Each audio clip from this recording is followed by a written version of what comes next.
It's time for another episode of I Am Northwest Arkansas, the podcast covering the intersection of business, culture, entrepreneurship, and life in general here in the Ozarks. Whether you are considering a move to this area or trying to learn more about the place you call home, we've got something special for you. Here's our host, Randy Wilburn.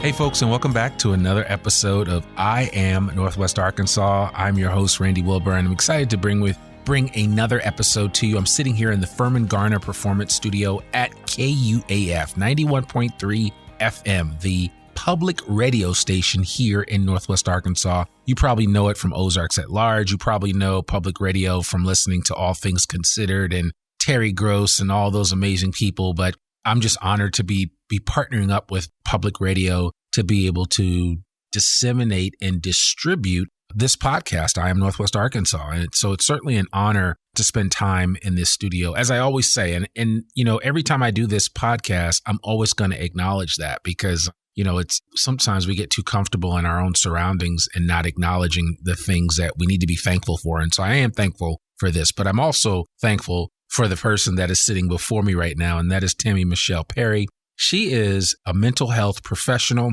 an LAC, as she told me earlier. She works with the Rogers Public Schools, and she helps to keep our young people straight and riding on a direct path, and which isn't easy because I have 3 kids and I know what that's like. But she and I connected at the Black Expo a while back, and then I also got introduced to her via Noel Sosa. Shout out to Noel. And one of the things that I really enjoy is just connecting with regular folks here in Northwest Arkansas to get their feel of this area, what makes it special, as we take time to learn about them. And so I think you'll enjoy this episode because Tammy's from this area. She has been here for a long time. She has some historical relatives that we'll mention as well on the podcast. But I'm just glad to have her here because we are going to touch upon an issue that is near and dear to my heart. And it's something that we collectively as a country, as a nation, need to double down on: mental health and mental health counseling. Right? It's just the awareness that there are a lot of people out there struggling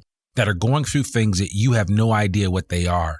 And there are a lot of people out there on the front lines, the vanguard, if you will, like Tammy and the rest of her colleagues that are out there reaching out to, especially in this case, these young people to make sure that they are okay in the world that we currently live in today. And so, you know, I just think this is going to be a great conversation. And so without further ado, Tammy Michelle Perry, how are you doing? I'm good, Randy. I hope that intro was okay for you. It's good. It was good. I will have to shout out that I do work for Arisa Health.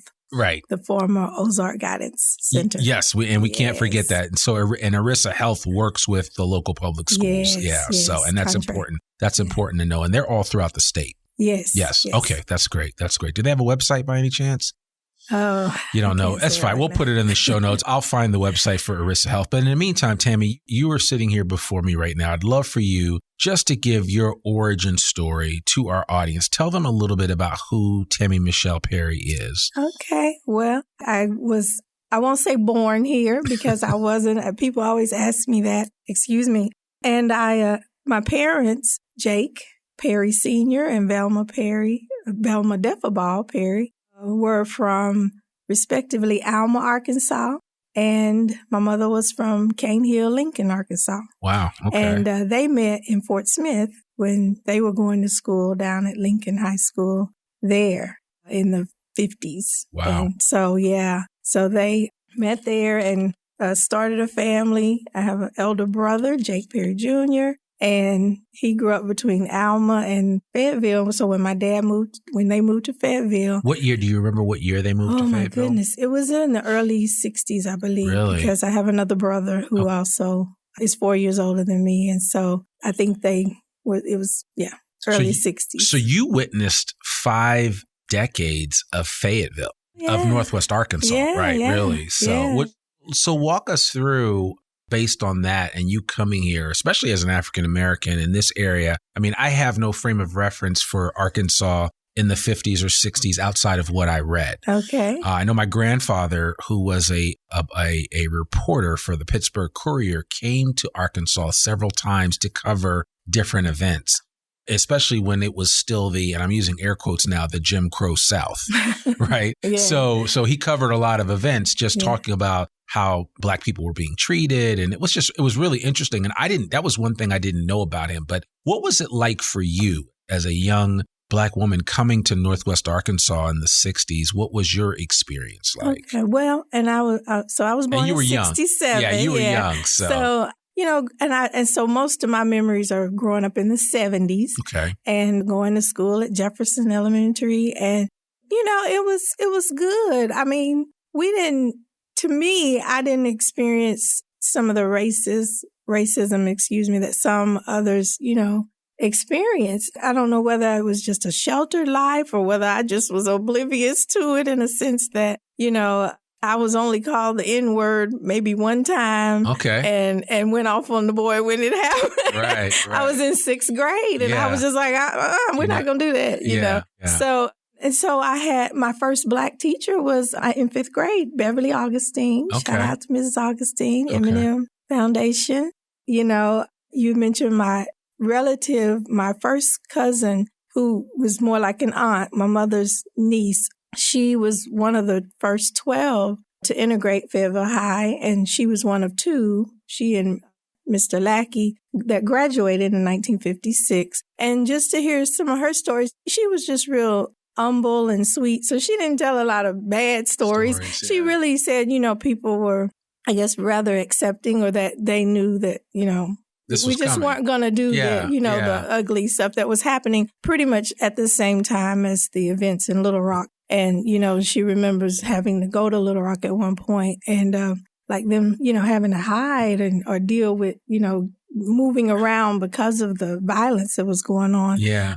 Now, Daisy Bates and she was meeting with Daisy Bates. I think for some reason they were, collaborated, I guess, along with probably to help them assimilate into a different environment with a new all-white high school. Yeah. I mean, and now her name, I just want to give a shout out to your cousin Peggy Taylor Lewis. Yes, and she was one of 12 students that integrated. And it should be noted that Fayetteville High School voluntarily integrated. Yes. Unlike Central, which at the time, it was, they needed the National Guard for things to happen. Yeah. And so, and again, I don't want to get into a history lesson, but I think it's important to understand. Yeah. I find it interesting that Fayetteville said, hey, you know what, we're just going to do this. Yeah. As opposed to, we're not going to do this. And so I wonder what that says about this area, or what has it said to you about this area versus maybe other parts of the state? Well, I think the way I've always said it,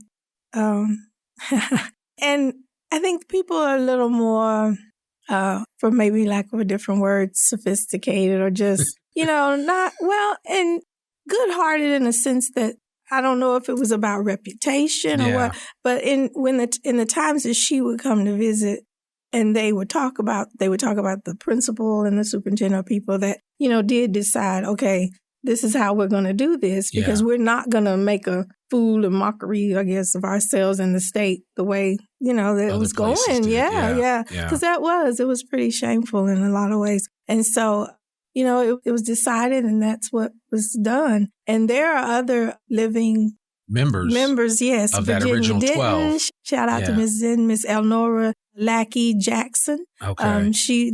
They're still here with us. There's sisters and siblings. There were, like I said, 12 of them. And I can't name everybody. I hope I didn't miss anyone. I wonder how many are still in Fayetteville. Well, right, still alive. Because my cousin, Aunt Peggy, she passed away last summer. Okay. We miss her dearly, but her mother was well known also. She worked domestically for a family here. Her dad was, he worked at one of the car lots, and I had uncles, my mother's brothers, that worked, locally. And so you came from a big family. Oh, yeah, they were a big family.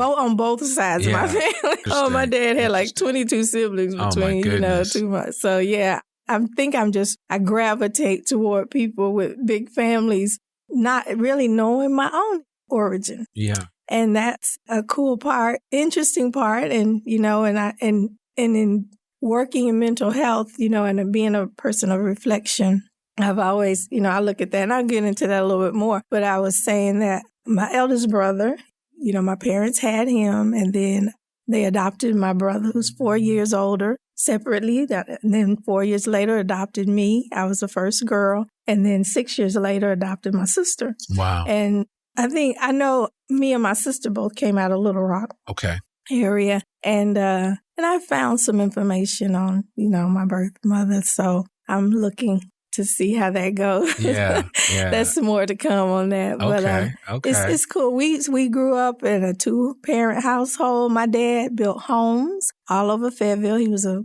contractor. Okay. And so I think I kind of get that entrepreneurial kind of spirit from him and just wanting to own your own or do your own thing.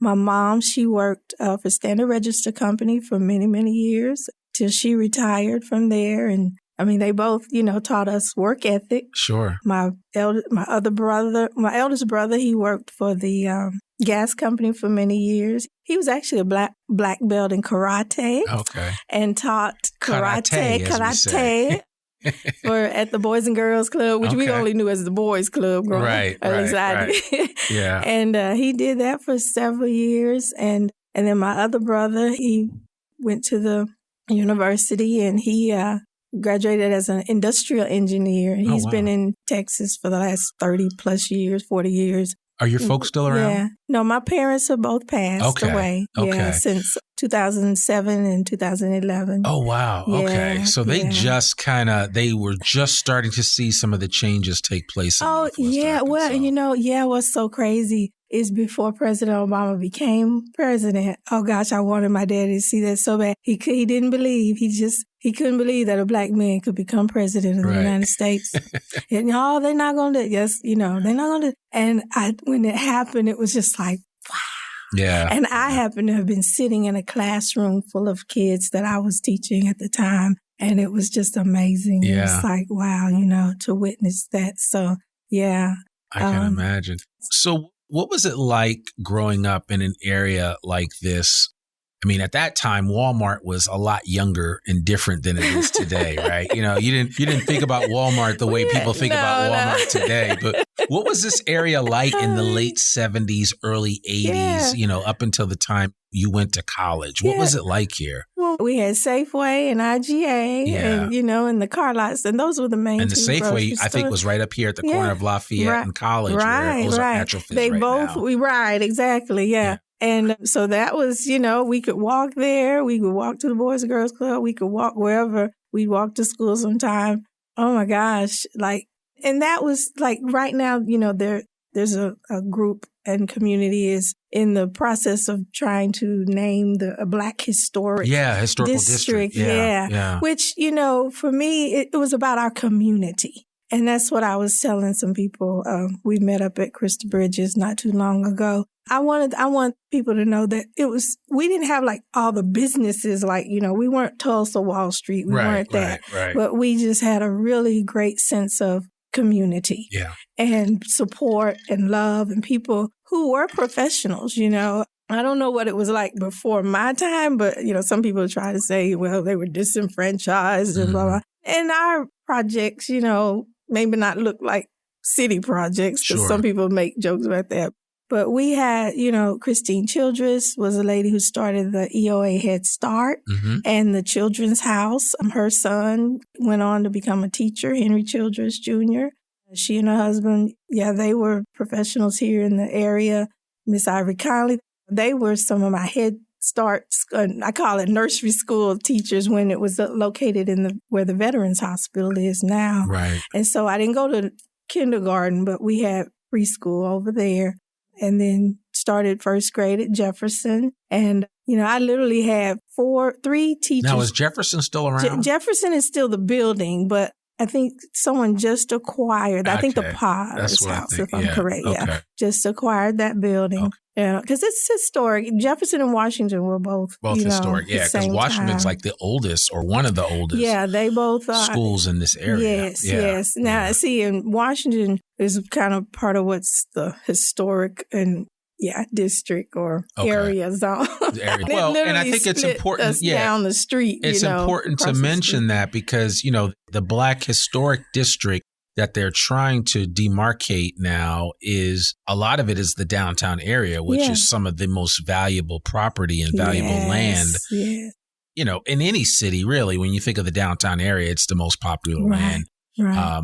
It's not unlike, you know, what Harlem has become, you know, in New York City before Harlem. When I was growing up, Harlem was not the place to be because there was a lot of violence and just squalor. And now it's, you know, everybody wants to be, you know, you killing. I mean, everybody's relocating their restaurants to uptown in New York City. And so everything changes over time. And so it is interesting. Same thing with Greenwood, same thing with Tulsa.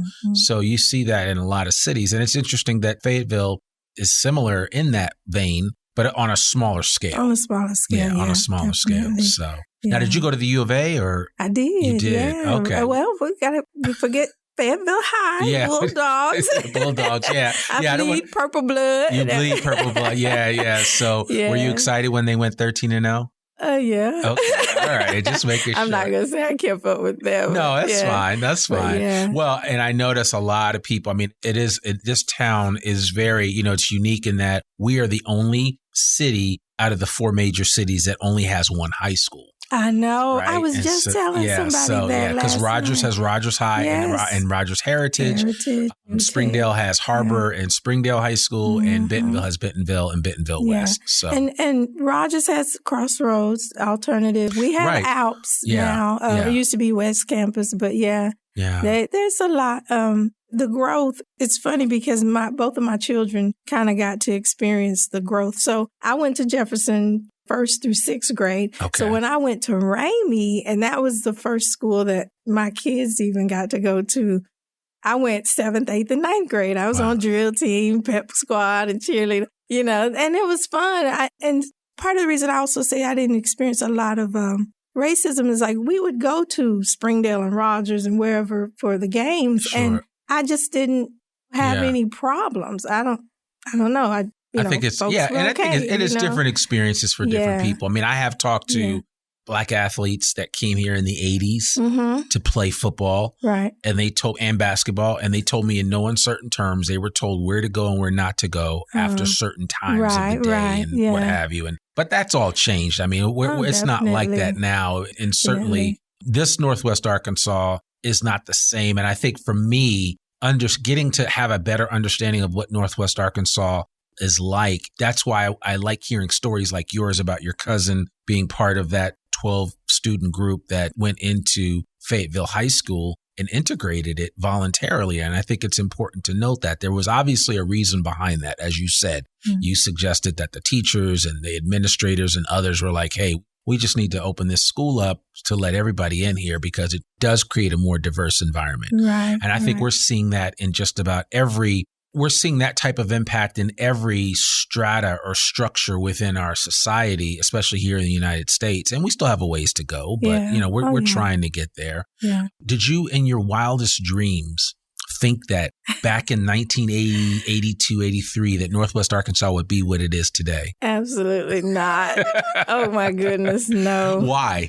Well, it's funny that you asked that because when I was at the meeting in Crystal Ridges, I had a thought that, when you're growing up, first of all, you just never think about your community never existing again. You live in life and we had barbecues, we had family reunions. It was just home and it was just everyday life. So I think when I graduated from here, the U of A, I moved to Texas. That was my first year teaching. Okay. I taught in Terrell, Texas, Jamie Foxx hometown.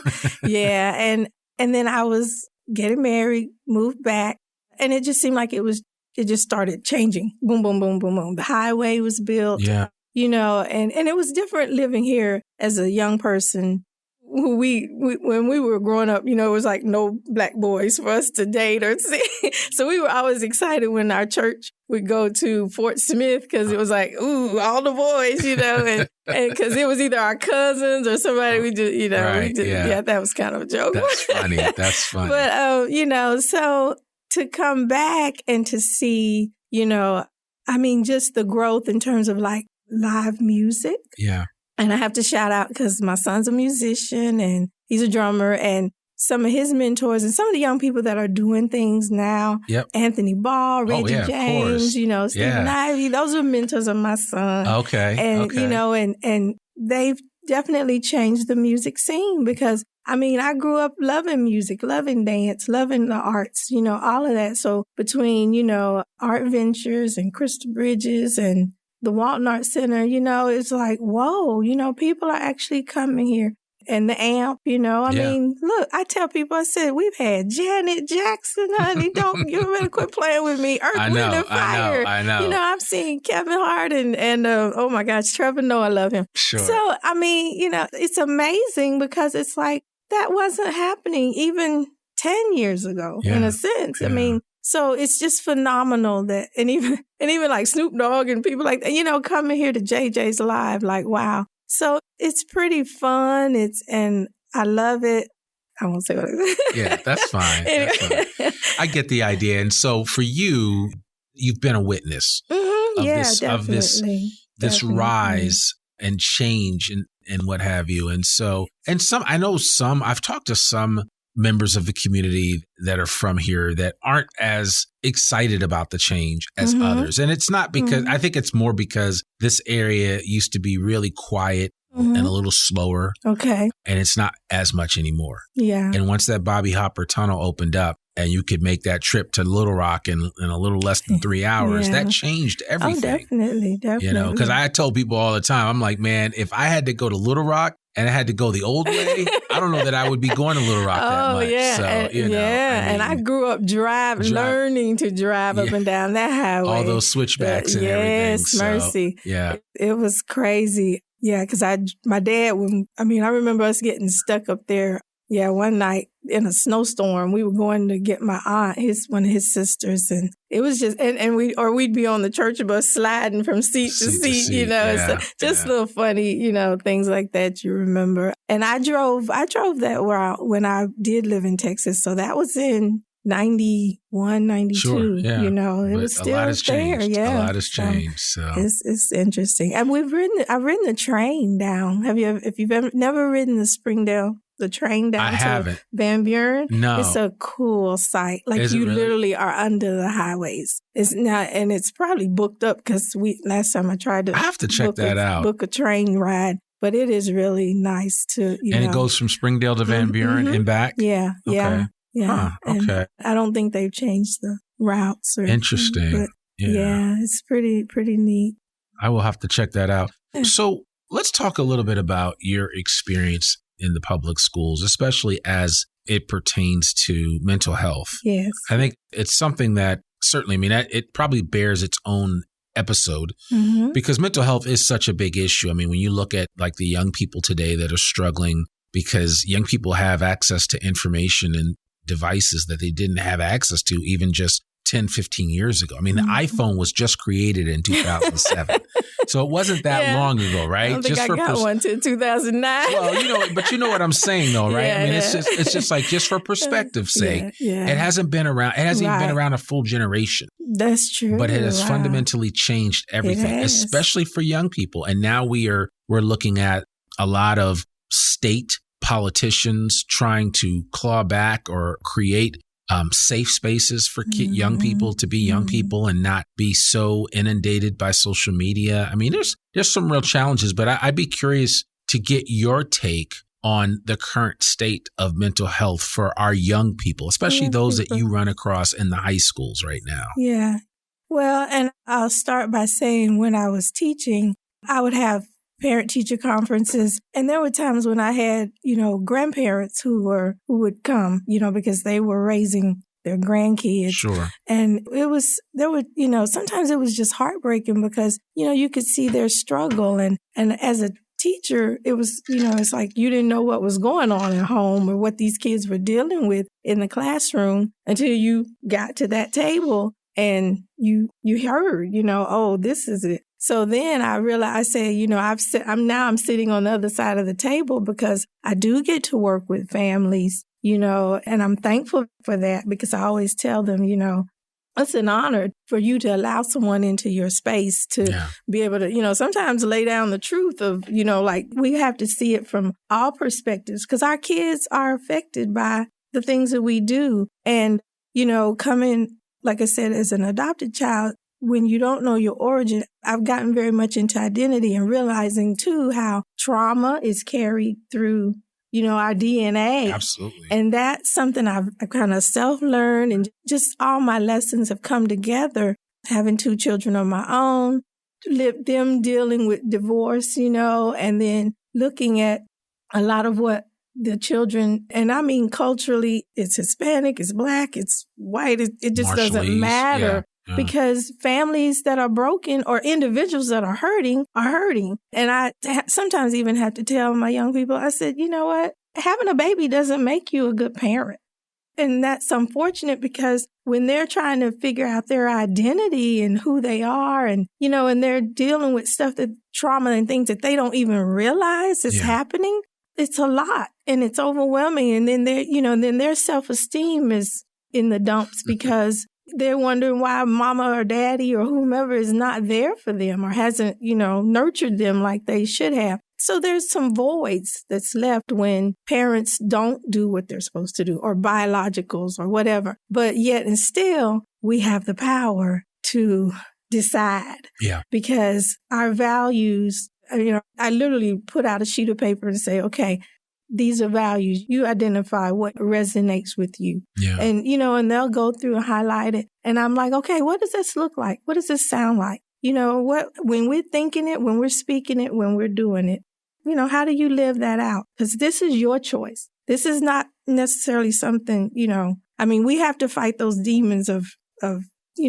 alcoholism and drug abuse. And, it's real. It's very real. Teenage pregnancy and depression. I figured out early on that I was predisposed to depression through, I guess, my biological mother or parents, because, there's things that I've dealt with. You can see that go from one generation to the next. Right. Yeah. Sometimes people just, I'm just having a bad day or whatever. And it's like, no, you may carry the weight of some things that you're not aware of from previous generations that, have to be able to at least process. Right.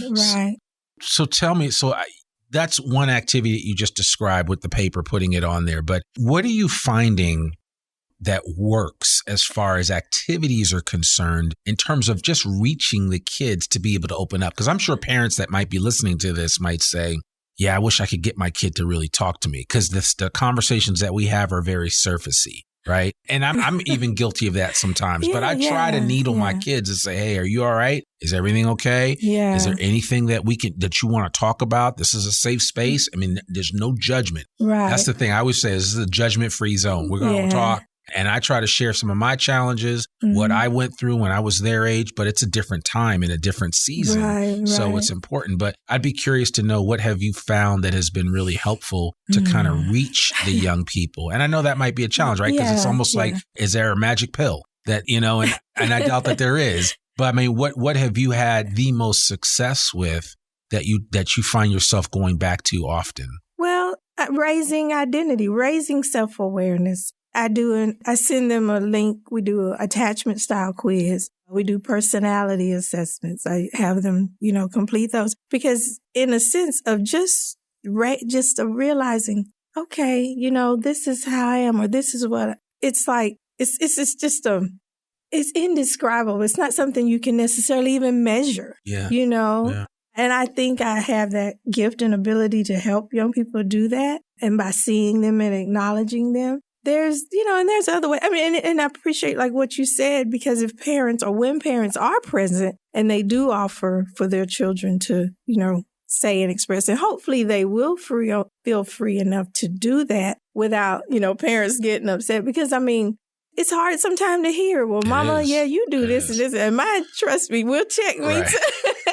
My daughter, you got to be reminded, we are all flawed. Yeah. Oh, and I think that's the bigger question, right? Because I think some parents walk around feeling like, man, there's no way I could bare my soul to my kids. Right. Because I don't want to put on them what I'm going through. Well, there is probably a healthy medium space where you can share some of what you're dealing with so that the kids know that you're a human too. Right. To be transparent. Right. Yeah. It's important. It is because, I mean, we come from the generations of children are seen and not heard and all of that. And it's just not fair. I mean, there's some things that I keep it real with them. I tell them, this is some things you're going to have to do, and show respect. I mean, I believe definitely in respect to my elders, but I also, was able to see, okay, Miss so-and-so and so-and-so ain't all right, Right. and I mean, and that's growing up in church. I've always been observant of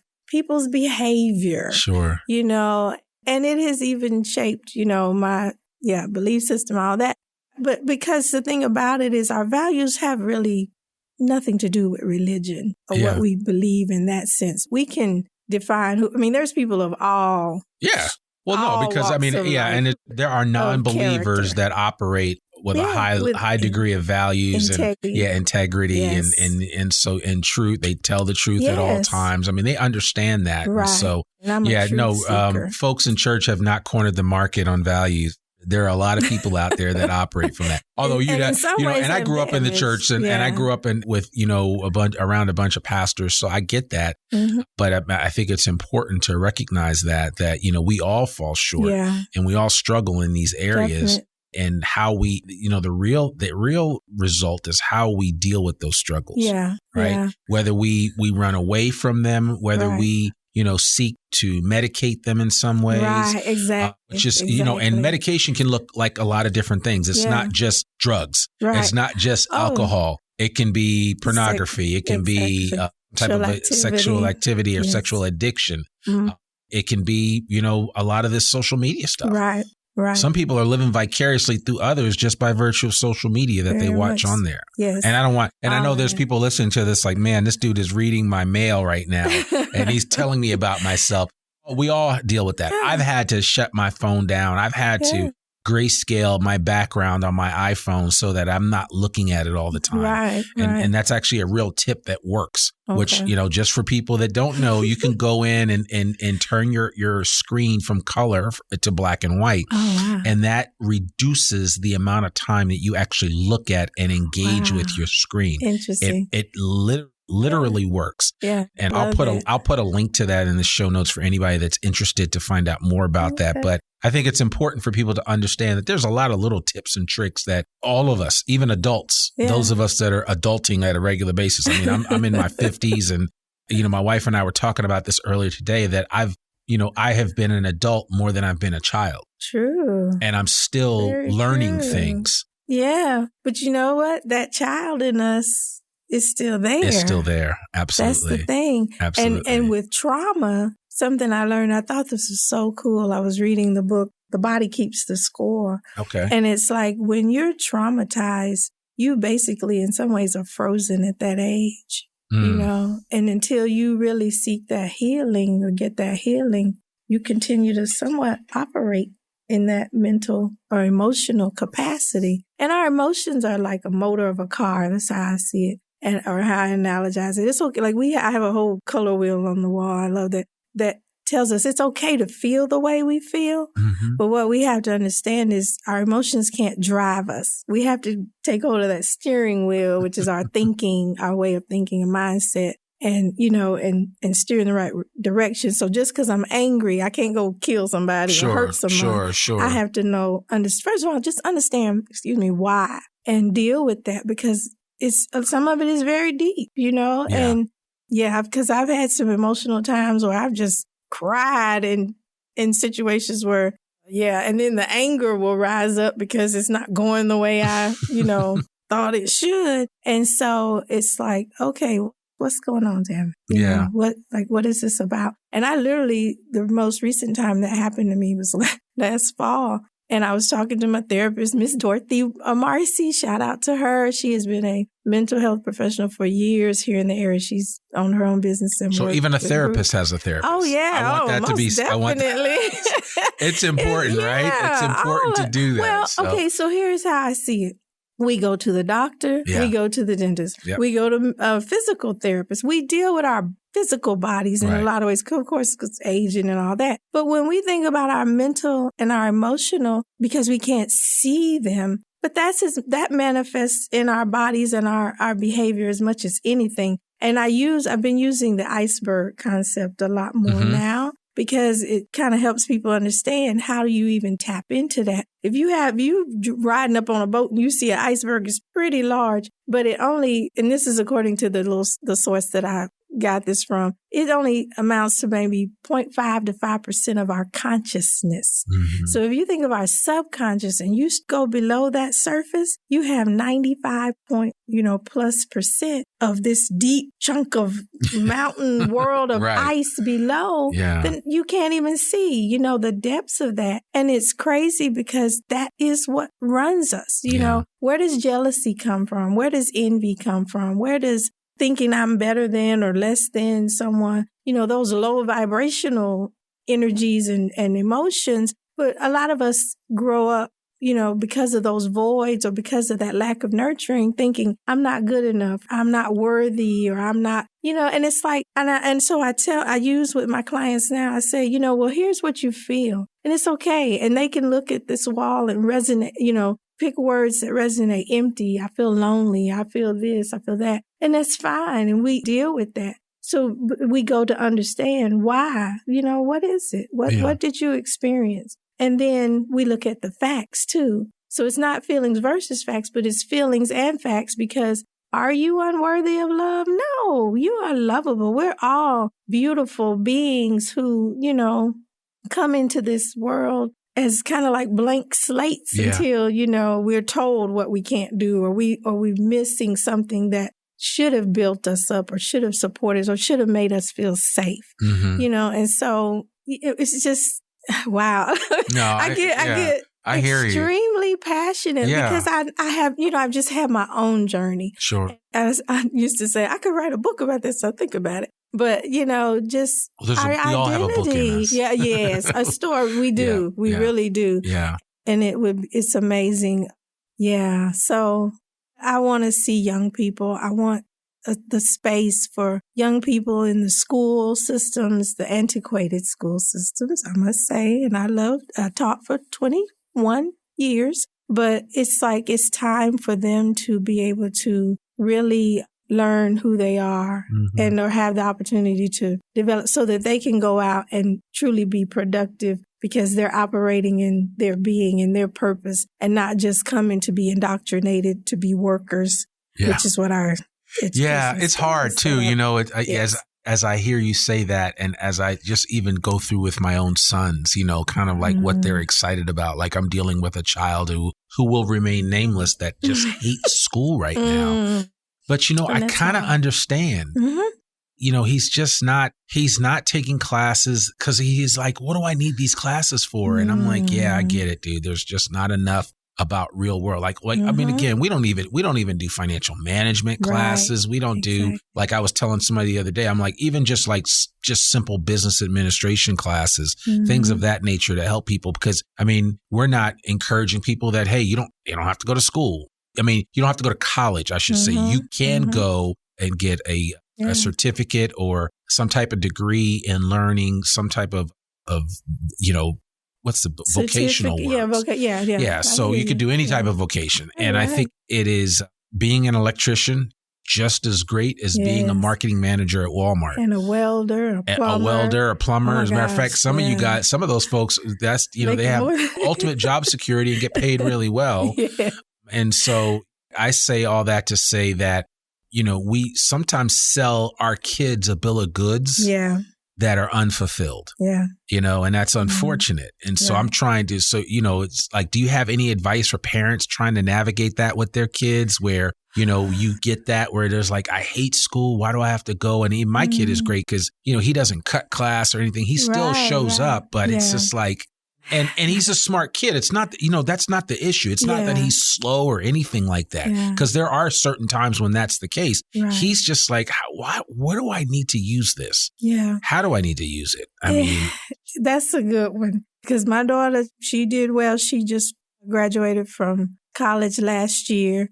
And, you know, she was kind of the perfect role model. My son struggled through school. Then, and every kid is different. Right. Every child is different. And so, you know, and it's funny because even now I'm telling them, you know, okay, hang in there, do what you got to do until we change this, till we can change this. And I'm not sure. I mean, you know, there's different alternative schools. I mean, there's New Tech in Rogers. There's Premier. I hear some school is coming here now. Yeah. And I was like, okay, that sounds interesting. You know, but it's like, it's not open to everyone. Well, so yeah. And that's a shame. Have choices. Yeah. They're not necessarily feeling heard. Mm-hmm. And I challenged a group of my girls one time. I have some therapy groups. You know, what would it look like to have a different system or a way of living every day? You know, and I'd like to think that places like Google, you know, the workplace and space that they've created could be more like, there are schools, you know, I think like in Florida, there's some principals or schools that reflect more of society where, you know, you can look into your interests more. And that, I think, if kids were given those type of opportunities. Oh, it would be on a regular and not, you know, it only belongs to the prestigious or whatever.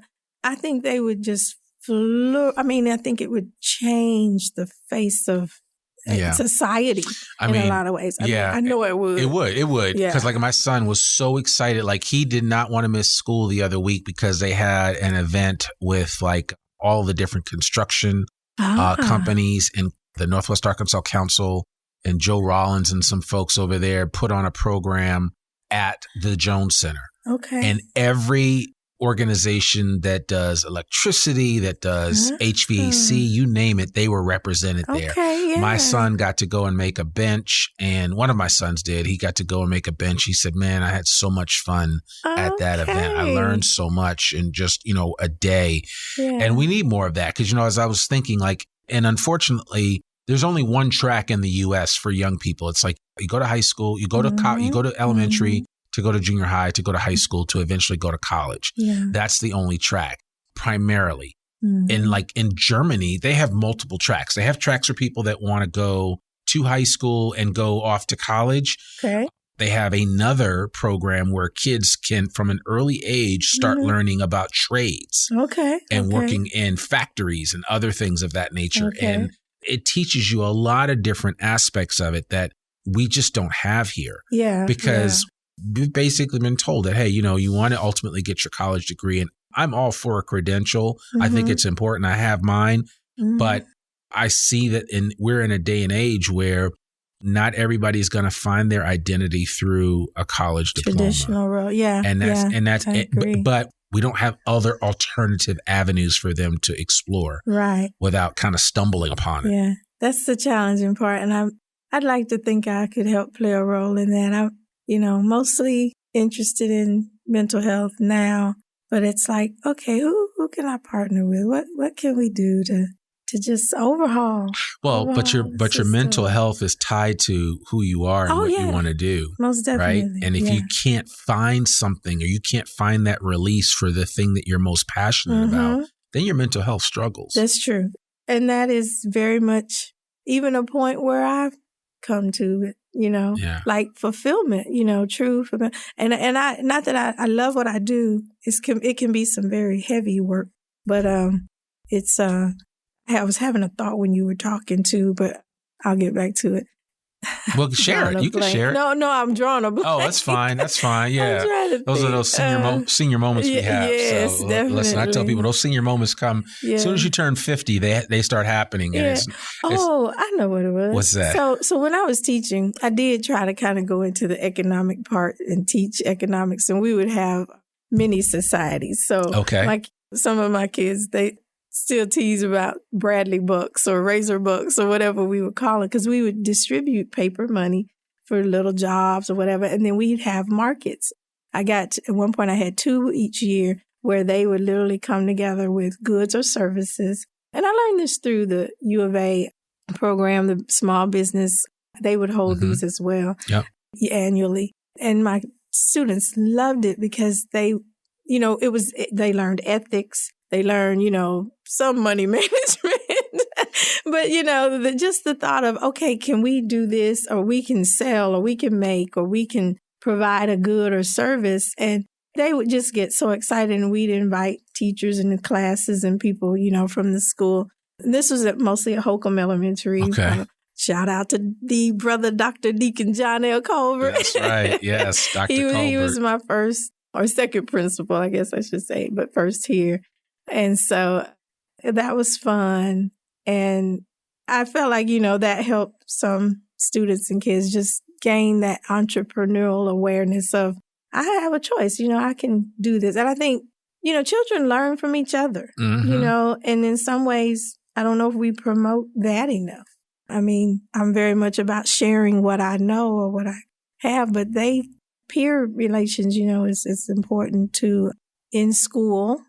So. Yeah, man, I mean, there's so much we could talk about, but I do want to find a place to put a comma so that we'll have to stop this conversation and we'll bring it up again. Because this is something that I'm just feeling in my own personal spirit, that a conversation that I want to have, because I do want to make sure that when I say we, collectively, the village that is Northwest Arkansas and any other place, but specifically here in Northwest Arkansas, because that's where I am, I want to see us preparing and equipping our young people for success in the future. Most definitely. And part of that success is doubling down in the area of mental health. Yeah. So as we wind up today, what would be one small piece of advice that you'd have for a parent or a caregiver or someone that has a young person under their auspices that they need to connect with or stay connected with and encourage? Okay. Be present, first of all, and listen to them. Because, I think our young people will be honest. Really, yeah.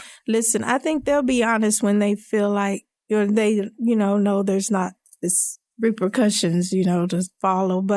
And so, because like I said, each of us have our answers within, whether it's just below the surface or they know. I mean, we all have passions, things we enjoy. I usually ask, and it's funny, I drive Uber and Lyft.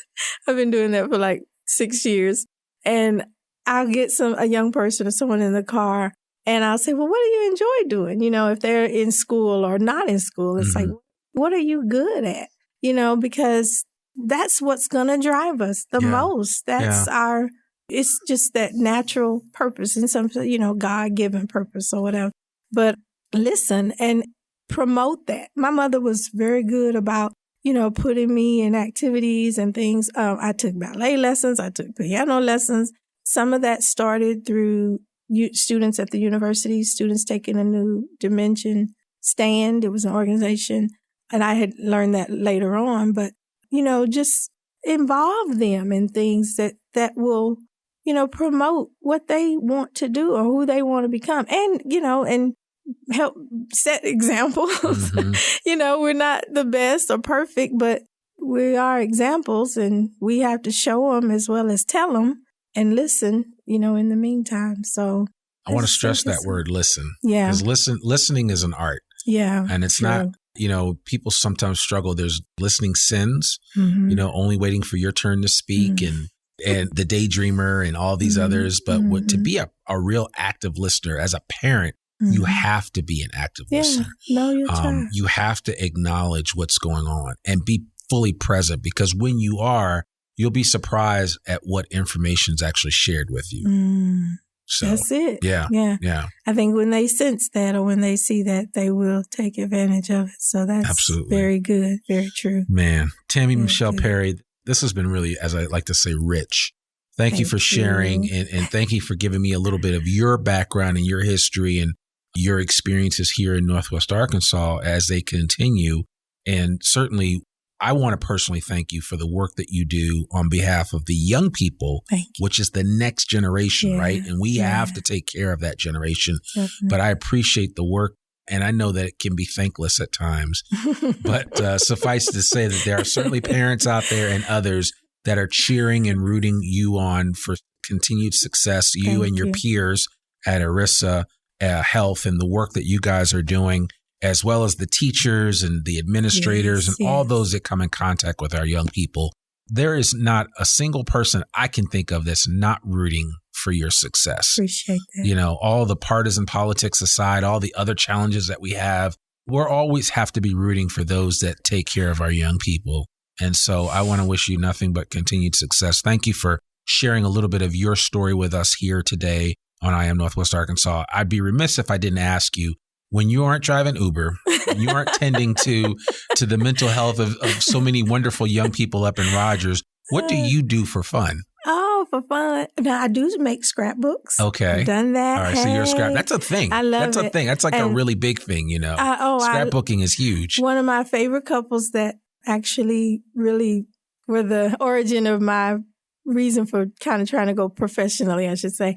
Ifeanyi and Michael Day of Day Vision. I've made about a few scrapbooks for them and their children. And and her appreciation. Mike Day is great. He's been on the podcast. Very good guy. Just love them. And they are always so sweet and just recognize and acknowledge the details and the love that I do put into it. Sure. It's amazing. I've done some for my family members as well over the years. We started that when we were at Fayetteville High, and we used to make scrapbooks for our players, our athletes. Sure.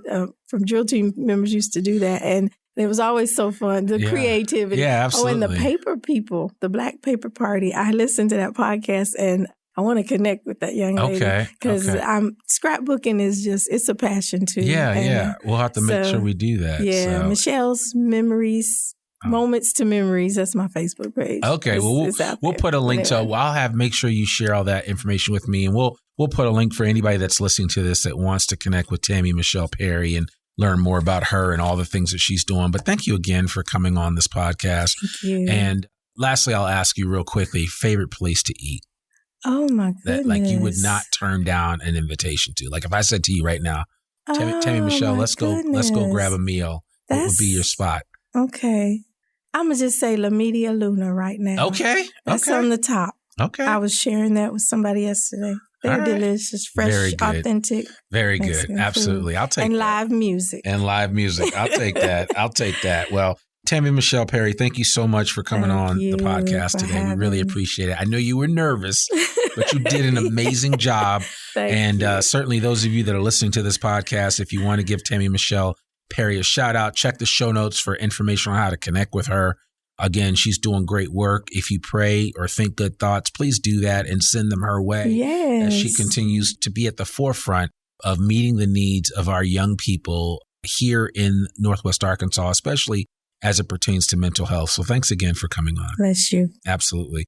Folks, that's another episode of the I Am Northwest Arkansas podcast. To learn more about us or to read or download the show notes from today's episode, visit IamNorthwestArkansas.com. You can listen to this podcast and sign up for our free newsletter to keep up with us and all things NWA. Sign up today.